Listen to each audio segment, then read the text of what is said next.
Bonjour tout le monde, bienvenue à la politique américaine simplifiée. Mon nom est Mathieu Paquette.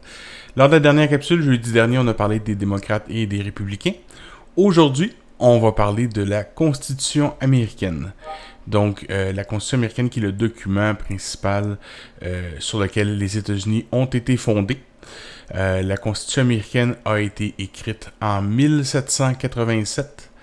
Donc, ça fait quand même un petit bout de temps à Philadelphie, parce que les gens appellent les pères de la Confédération. C'est ce qui a remplacé ce qui était à l'époque les articles de Confédération, qui étaient considérés comme étant des documents un peu trop faibles pour bien gérer un pays comme les États-Unis.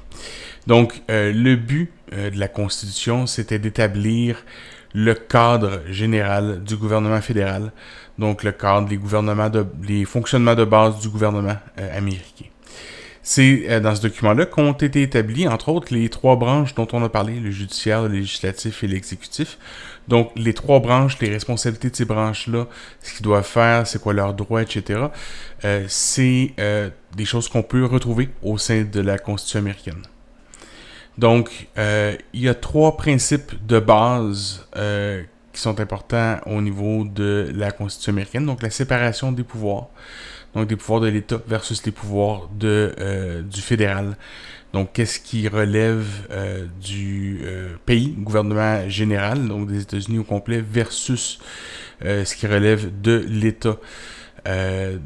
L'autre chose, le second point, c'est ce qu'on appelle en anglais les checks and balances, donc vraiment de s'assurer, de vérifier que chaque branche ne dépasse pas les mesures de son pouvoir, et le fédéralisme en général, donc l'unité là, du pays au complet.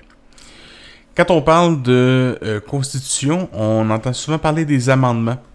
Les amendements à la Constitution, c'est des choses qui ont été rajoutées suite à l'écriture en 1787 pour enrichir le document et mettre dans un cadre absolument difficile à contester des droits pour les citoyens américains. Donc, il y en a quelques-uns qui sont notables. Là. Il y a 26 ou 27, là, le chiffre m'échappe à l'instant, mais il y a un peu plus de 20 amendements.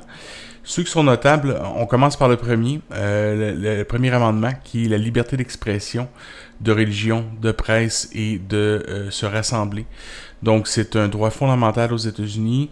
C'est pas parce que c'est le premier qui a plus de poids que les autres juridiquement, mais symboliquement, c'est quand même quelque chose, un fait notable que les Américains l'aient mis en tout premier dans les amendements de leur constitution. Donc, c'est vraiment quelque chose qui fait en sorte que les gens ont le droit de dire ce qu'ils veulent, quand ils veulent, comme ils veulent. Est-ce que c'est dans le droit d'une personne de dire « Moi, j'aime pas X groupe » ? Absolument. Est-ce que c'est leur droit d'inciter à la haine? Non, évidemment. C'est similaire un petit peu au Canada, bien qu'aux États-Unis, ce droit-là est considéré comme étant encore plus fondamental et encore plus inaliénable, mais c'est quand même un droit qui existe ici au Canada, évidemment. Le second amendement, on en a parlé dans une capsule précédente, c'est le droit d'avoir des armes à feu. C'est encore une fois, le fait que ce soit un des premiers amendements, c'est quelque chose qui est très très symbolique pour les Américains, mais beaucoup d'Américains qui tiennent absolument à leur second amendement, qu'on soit d'accord ou non, c'est une autre question, mais le droit inaliénable d'avoir des armes à feu. Il y a beaucoup d'Américains, entre autres du côté des démocrates, qui font campagne pour qu'il y ait des vérifications, donc qu'on empêche certaines personnes, par exemple, si on a été trouvé coupable d'un crime violent, d'avoir des armes à feu, alors que de l'autre côté, il y a d'autres personnes qui vont dire non, c'est un droit qui est inaliénable, peu importe la condition de la personne ou quoi que ce soit.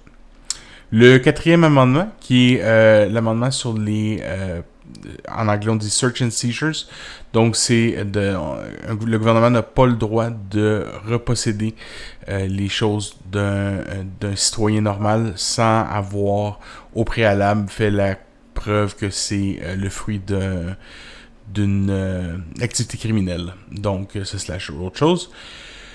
Une qui est le cinquième amendement, qu'on entend quand même souvent parler, c'est souvent dans les films, dans les séries télé, on va entendre les gens dire « I plead the fifth ». Donc, je plaide le cinquième. Ce que ça veut dire, dans le fond, c'est que ces gens-là invoquent le cinquième amendement.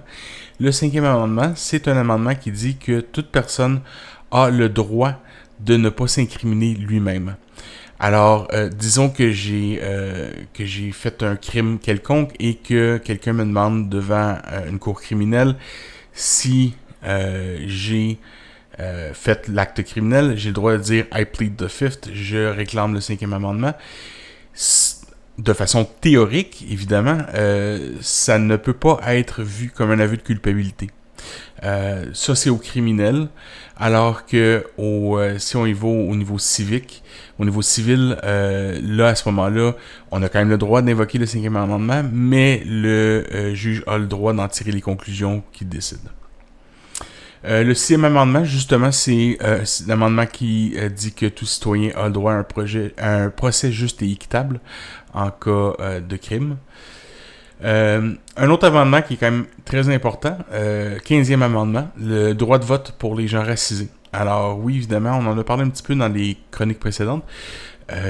Certains Américains, à l'époque, il y avait de l'esclavage et les Noirs, jusqu'à quand même assez récemment, malheureusement, n'avaient pas le droit de vote, même que dans un certain amendement de la Constitution à l'époque, les gens noirs étaient considérés comme étant le 3/5e d'une personne, 3/5 of a person.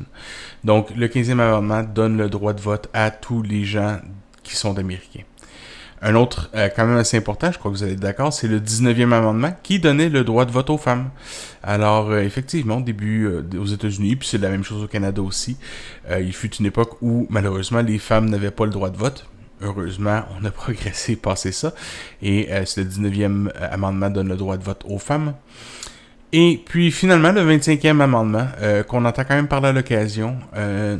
Donc, le 25e amendement va définir la succession américaine. Donc, de quelle façon, puis encore une fois, on en a parlé précédemment, si jamais il arrive quelque chose au président, qu'est-ce qui se passe? Alors, c'est le vice-président qui va prendre. Si jamais le vice-président est également dans les possibilités, alors ça va être le leader de la Chambre du Congrès, et ainsi de suite. Mais c'est aussi un amendement avec l'article 4 de l'amendement qui permet de déclarer un président inapte. C'est le vice-président et la majorité du cabinet qui doivent déclarer que le président est inapte pour une raison X, Y, Z.